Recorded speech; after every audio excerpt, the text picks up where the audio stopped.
shouldn't have left. Exactly. Okay. Paul George. Now, for those of you who didn't get a gander at it, this is called snatching defeat from the jaws of victory. So these are the free throws that Paul, these are free throws. Let's first establish, for those who maybe don't have a full understanding of the rules of the round ball, this is called the free throw.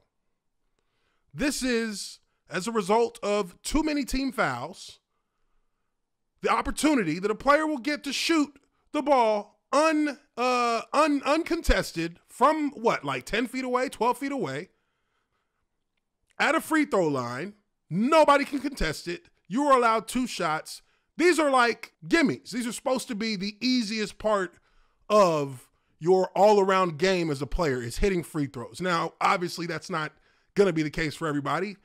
Nobody is a 100% free throw shooter.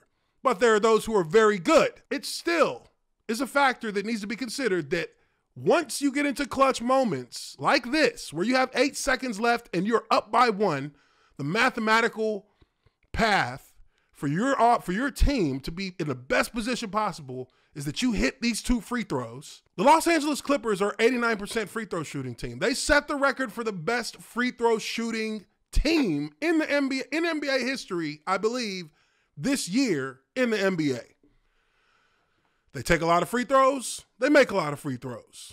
If he makes these 2 free throws, at the very worst case scenario, they're going to overtime. More likely, they win the game. Short on the first one. All right, well, you fucked that up. At least let's make it 1 possession. They can't. Oh, no, fuck it. I suck. We're going to go ahead and we're going to let them alley-oop the ball to win the game, because there could be no other way that a team chooses to completely melt down in the moment that matters. Really, I mean, look, the alley-oop I can live with, because teams do that, and sometimes if a team has it schemed out right, it's a very hard thing to defend. It all boils down to who's passing it and who's catching it. But the free throws, when you miss 2 free throws and you are the self-appointed, anointed playoff P. Y'all ain't met playoff P yet, huh? I'm used. You trash! You not hooping! When Damian Lillard missed 2 free throws in the bubble last year, in the playoffs, that cost them the game, against the Clippers no less, Paul George walked over, smacked his mouth a little bit, sent him home, talking shit on his way out. He said he was going to be on motherfuckers' asses this year for how they were talking about his struggles in the playoffs. And here we are at the moment of playoff P's absolute, undisputed judgment, undisputed presence on the court. This is what playoff P is all about. When you say playoff P, this is what it's supposed to mean. At the free throw line, icing the game, late, coming through clutch, 26 points. It's time for playoff P, y'all. It's time for playoff P.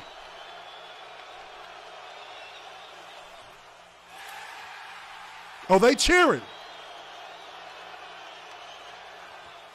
Because playoff P is in the building. Just talk about both of y'all. You just talk about playing with playoff P finally, and just getting a chance to see him getting it going like that. Name, playoff. That's a new name. I was let Russ answer that one. Playoff P. So I can't even get mad.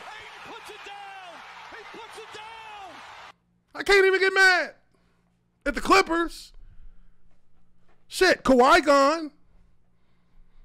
I mean, y'all ain't that deep when you look at, the rest of y'all's roster. I mean, you got Beverly over there, but I mean, if you touch Beverly, he go flying through the dang rafters. But playoff P is supposed to carry it. Self-anointed, self-appointed playoff P. All on him. So he better have 50 in the next game because he going to need it. Because they're going to be gunning for 3-0. And they haven't done that well at home. They lost an entire series of home games against the Mavericks. They blew it. All you got to do is steal one game away to give yourself the advantage. And they blew it. They blew it. A lot of times he be on the money. Now, when he gets outside of football, he can be iffy on some things. But, I mean, in team sports, there are certain things that ring true no matter what. There are certain things that are just pillars of the entire team sports concept that just never, will never disappear, regardless of whatever sport it is. If it's a team sport, these are principles that apply to it. He says, Paul George's knees were knocking so hard at the free throw line, I thought someone was knocking at my door. All right, let's go. I thought Doc Rivers said they wasn't going to trade Ben Simmons. Was that Ben Simmons last night shooting the free throws? Oh, that was Paul Simmons. Or was that Ben George? Oh, my goodness, Skip. I thought somebody was knocking on my door. I was like, I said, what's that? Who's knocking on the door? That was Paul George Meade. I thought somebody was knocking on my door up in Bel Air. Yeah! I said, what is that doing? You saw it, too. I knew it. I knew it. Skip, can I share something with you? Yeah. He's not that guy. He's not that guy. That's not you, bud. That's it right there. All the stuff that he was talking about. Paul George was talking, and look, I mean, I don't got nothing. You can talk. You can talk as much as you want about what you're going to do out there on the court. You can. But there's one caveat. When you open your mouth and talk about what you're going to do, what kind of things you are going to accomplish, how good you are. One thing you got to do, there's one caveat. You better back that shit up. You better have all of mama's cooking. You better have it all ready. Better be nice and hot, and you better go out there and you better perform. After everything you said, after everything you proclaimed from the mountaintop, after all the shouting, after all the interviews, after all the hand gestures, after all the flexing, when it is time for the rubber to meet the road, and when it's time to pay the piper, you better come through on what you said you're going to do. You better come through. If you don't come through, they will destroy you. You trash! You're not hooping! And that's what's happening to him right now. Right now, he's in phase one of being completely demolished in terms of his credibility and talking about what he's going to do.